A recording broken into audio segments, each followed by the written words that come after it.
하솔 왕 야빈이 이 소식을 듣고 마돈 왕 요밥과 시므론 왕과 악삽 왕과 및 북쪽 산지와 긴네롯 남쪽 아라바와 평지와 서쪽 돌의 높은 곳에 있는 왕들과 동쪽과 서쪽의 가나안 족속과 아모리 족속과 헷 족속과 브리스 족속과 산지의 여부스 족속과 미스바 땅 헤르몬 산 아래 히위 족속에게 사람을 보내매 그들이 그 모든 군대를 거느리고 나왔으니 백성이 많아 해변에 수많은 모래 같고 말과 병거도 심히 많았으며 이 왕들이 모두 모여 나아와서 이스라엘과 싸우려고 메론 물가에 함께 진쳤더라. 여호와께서 여호수아에게 이르시되 그들로 말미암아 두려워하지 말라.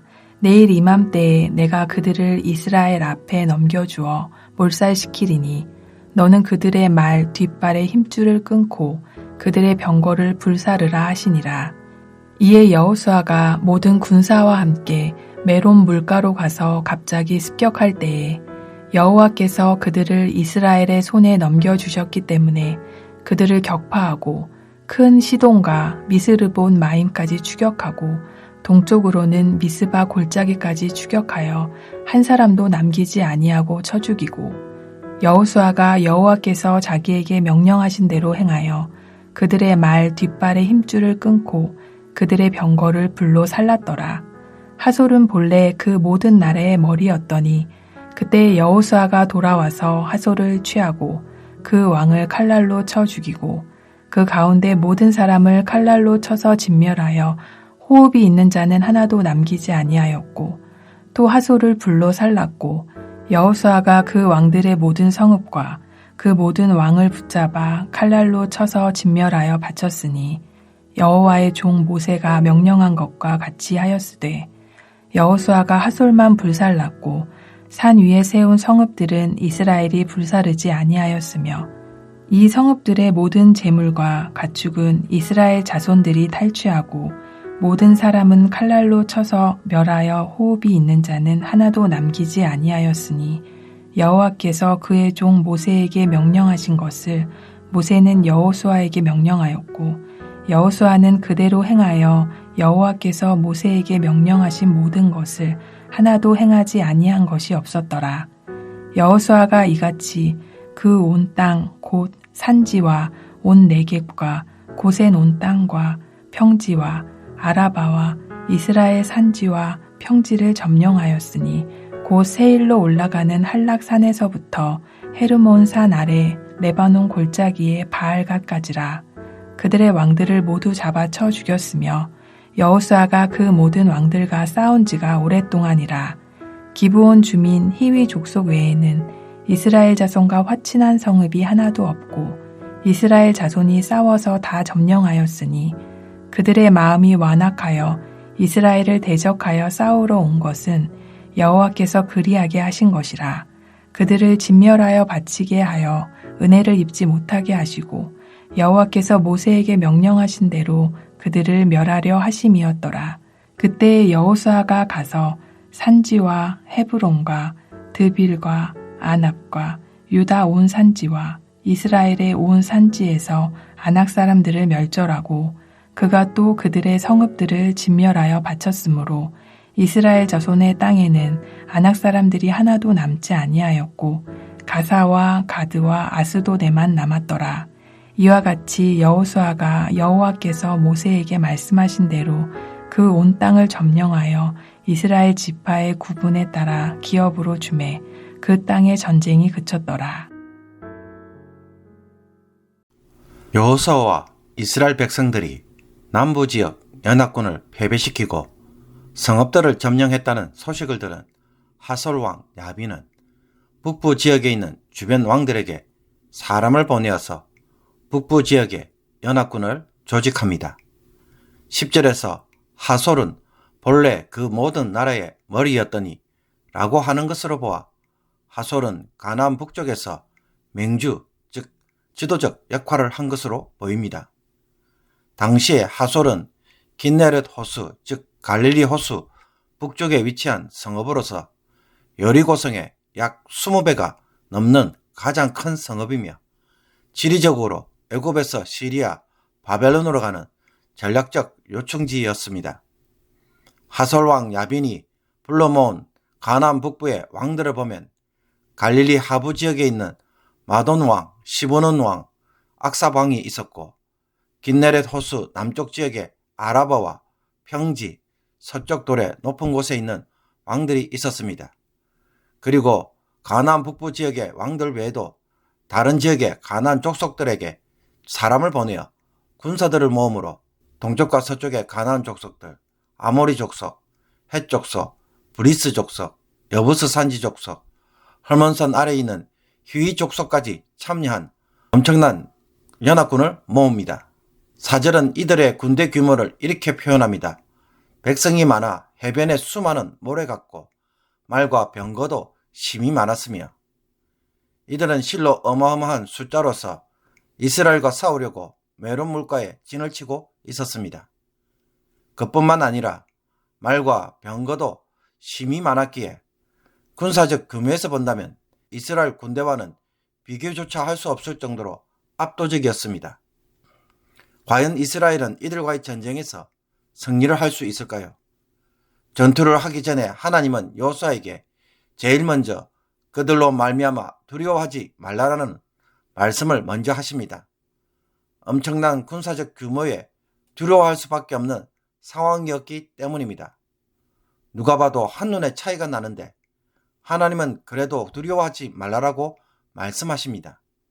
그 이유는 내일 이맘때에 내가 그들을 이스라엘 앞에 넘겨주어 몰살시키리니 라고 하시면서 승리를 약속해 주셨기 때문입니다. 이 전쟁 역시도 하나님의 전쟁이며 거룩한 전쟁이기 때문입니다. 승리를 보장하신 하나님은 여호수아에게 그들의 말 뒷발에 힘줄을 끊고 그들의 병거를 불사르라고 지침을 줍니다. 이것은 말들을 전투용으로 다시 사용하지 못하도록 하기 위함입니다. 왜 그럴까요? 이스라엘도 말과 병거를 가지면 전쟁을 하는데 훨씬 편하고 유리함에도 불구하고 하나님은 사용하지 못하게 합니다. 오로지 하나님만 의지하도록 하기 위함입니다. 전쟁의 승패는 군사의 수나 전쟁의 무게에 있지 않음을 이스라엘 백성들로 하여금 깨닫도록 하기 위함이었습니다. 하나님이 이들 북부 연합군을 이스라엘의 손에 넘겨주심으로 이스라엘 군대는 메론 물가에 진치고 있는 그들에게 기습 공격을 해서 모두 격파하고 한 사람도 남기지 않고 쳐 죽이며 하나님이 명령하신 대로 말 뒷발에 힘줄을 끊고 그들의 병거를 불살라 버립니다. 그리고 하솔만 그 성읍을 태우고 나머지 산 위에 세운 성읍들은 그냥 두었으며 성읍의 모든 재물과 가축은 탈취하되 모든 사람은 칼날로 쳐서 멸함으로 진멸시킵니다. 16절에서 23절까지는 지금까지 여호수아와 이스라엘 군대가 행한 가나안 정복에 대하여 요약적으로 설명하고 있습니다. 여호수아는 평화조약을 맺은 기본 주민 외에는 이스라엘을 대적하여 나온 모든 가나안 사람들과 싸워 승리하였습니다. 그들 중에는 광야 시대에 이스라엘 백성들로 하여금 낙담하게 만들며 실족하게 만들었던 산지 족속인 아낙 사람들도 진멸시켰다고 말합니다. 광야 시대의 실패를 극복했으며 하나님의 약속이 성취되었다는 것입니다.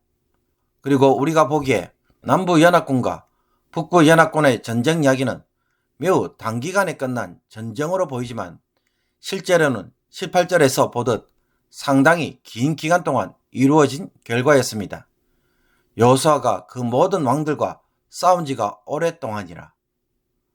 본문은 비록 긴 기간 동안이었다고 하지만 가나안 정복은 그래도 여호수아의 생전에 거의 완성된 엄청난 사건이라고 말할 수 있습니다. 여호수아 생전에 가나안 정복을 완성할 수 있었던 것은 군대 장관 되시는 하나님의 전략 때문입니다. 하나님은 먼저 이스라엘 백성들로 하여금 가나안 중부 지역의 중심인 여리고와 아이성을 공격해서 점령함으로 남쪽과 북쪽의 가나안 족속들이 서로 연합하지 못하도록 분리를 시켜 놓았습니다. 분리된 상황에서 이스라엘은 안심하고 남쪽과 북쪽의 모든 성읍을 하나씩 차례대로 정복해가면 되었습니다. 그러나 남쪽과 북쪽이 분리되었다고 하지만 각 성읍들을 하나씩 정복한다는 것은 장기간에 치루해야 할 전쟁이었고, 이것은 이스라엘로서는 너무나도 피곤하며 지치는 전쟁이 될 수 있었습니다. 이때 하나님은 예루살렘 왕 아도니세덱을 통해 남부 연합군을 만들도록 해서 이스라엘과 전쟁을 하게 하셨고, 북쪽에는 하솔 왕 야빈을 통해 북부 연합군을 만들어 전쟁을 하게 함으로써 단번에 가나안 지역을 정복할 수 있도록 하셨습니다. 하나님은 전쟁에 있어 전략과 전술에 능하신 분이심을 보여줍니다. 11장 20절 말씀입니다. 그들의 마음이 완악하여 이스라엘을 대적하여 싸우러 온 것은 여호와께서 그리하신 것이라. 하지만 현실에서 이스라엘의 입장에서 보면 어떻습니까? 실로 엄청난 부담감을 가졌을 것입니다. 내가 감당할 수 있는 정도의 한 성읍이 아니라 갑자기 엄청난 대규모 군대와 대적해야 했기에 전쟁을 할 때마다 의심과 두려움이 먼저 찾아왔을 것입니다. 과연 내가 이 많은 군사들을 과연 감당할 수 있는지 의문이 드는 것입니다. 마치 사람이 감당할 수 없는 시험을 하나님이 허락하신 것처럼 보이는 것입니다. 이런 점에서 우리는 하나님이 우리를 인도하실 때에 좋은 길과 마음의 평안함으로 인도하신다고 하는 말이 맞지 않다는 것을 발견하게 됩니다. 하나님이 여호수아에게 그들로 말미암아 두려워하지 말라고 하신 것은 이스라엘 군대가 많이 두려워하고 있기 때문에 하신 말씀입니다. 그러므로 우리가 하나님의 인도하심을 받을 때 하나님의 인도하심 속에는 두려움과 부담감으로 감당해야 할 일도 분명히 있다는 것입니다. 만약 이스라엘이 평안한 마음을 주는 것에서 하나님의 인도를 찾았다면 과연 이스라엘이 여리고성을 정복할 수 있었을까요? 한 발자국도 전진하지 못하였을 것입니다. 때론 두려움과 긴장, 부담감도 하나님이 우리를 인도하실 때에 우리가 가지게 되는 감정입니다. 믿음이 없어서가 아니라 사람은 상황부터 볼 수밖에 없기 때문에 생기는 감정인 것입니다. 그리고 때론 사람이 보기에는 감당할 수 없는 일들을 하나님은 우리에게 도전하시고 인도하신다는 것을 주목할 필요가 있습니다. 이스라엘이 볼 때에 남부와 북부의 연합군은 실로 믿음의 도전입니다. 하나님의 약속을 붙잡지 않는다면 감히 나서서 할 수 없는 전쟁들입니다. 하나님은 이 전쟁을 통해 우리에게 이런 메시지를 던지십니다. 이런 상황이라면 너는 어떻게 하면 좋겠느냐? 너 힘으로 할 수 없다는 것을 인정할 수 있겠니? 라고 말씀하시면서 한마디 던지십니다. 그러니 하나님만 전적으로 의지하라. 그리하면 승리를 하도록 해주겠다. 사람이 보기에 감당할 수 없는 시험과 인도를 받을 때 우리는 이 문제를 다른 관점에서 바라보아야 합니다. 내가 승리를 해야 할 문제가 아니라 하나님에게 순종해야 할 문제이고, 순종을 통해 하나님이 일하시도록 해야 한다는 것입니다. 즉 자신을 도구로 드리는 것에서 이 문제를 풀어가야 하는 것입니다. 하나님이나 우리에게는 승리를 하느냐 마느냐가 아니라 우리가 하나님에게 순종하느냐 마느냐라는 것이 최대 이슈라는 것입니다. 11장 15절에서 이미 지적한 것처럼 이 전쟁의 핵심 요소는 이것입니다. 여호와께서 그의 종 모세에게 명령하신 것을 모세는 여호수아에게 명령하였고, 여호수아는 그대로 행하여 여호와께서 모세에게 명하신 모든 것을 하나도 행하지 아니한 것이 없었더라. 이것이 승리의 비결이고 사람이 감당할 수 없는 일을 만났을 때에 대적을 격파하는 비법입니다. 그러므로 때론 감당하기가 너무 힘들어서 앞이 안 보이고 캄캄할 때 승리의 문제에만 집착하지 말고 패배에 두려워하지 말고 순종의 문제에 집착함으로 답을 찾기를 원합니다. 이 상황에서 내가 할 일은 실패하지 않도록 하는 것이 아니라 하나님에게 도구를 드림으로써 하나님이 하시고자 하는 일을 하는 것에서 시작할 수 있기를 원합니다. 그러면 여호수아를 통해 이루신 것처럼 여러분에게도 하나님이 당대에 가나안을 정복하시는 일들을 베푸실 것입니다. 기도드리겠습니다. 믿음의 주여 우리를 온전케 하시는 주님, 눈으로 본 것만을 믿음으로 하나님의 역사를 가리우는 자들이 되지 않게 하옵소서. 감당할 수 없는 문제와 시련들 앞에서 두려움과 긴장, 엄청난 부담감이 있을 때마다 실패에 대하여 지나치게 집중하지 않게 하옵소서. 우리를 사망의 음침한 골짜기로 때론 인도하시며 그 속에서 주의 지팡이와 막대기가 우리를 인도하실 것을 바라봄으로 두려움에 빠지지 않게 하옵소서. 순종에 초점을 둠으로써 이제는 하나님의 역사를 이루는 것에 관심을 가지는 자들이 되게 하옵소서. 오늘도 우리가 살아야 할 삶이 무엇입니까? 세상에서 우리가 원하는 것을 이루는 것이 아니라 하나님이 원하시는 것을 이루어가는 삶이 되게 하시고 기도하게 하옵소서.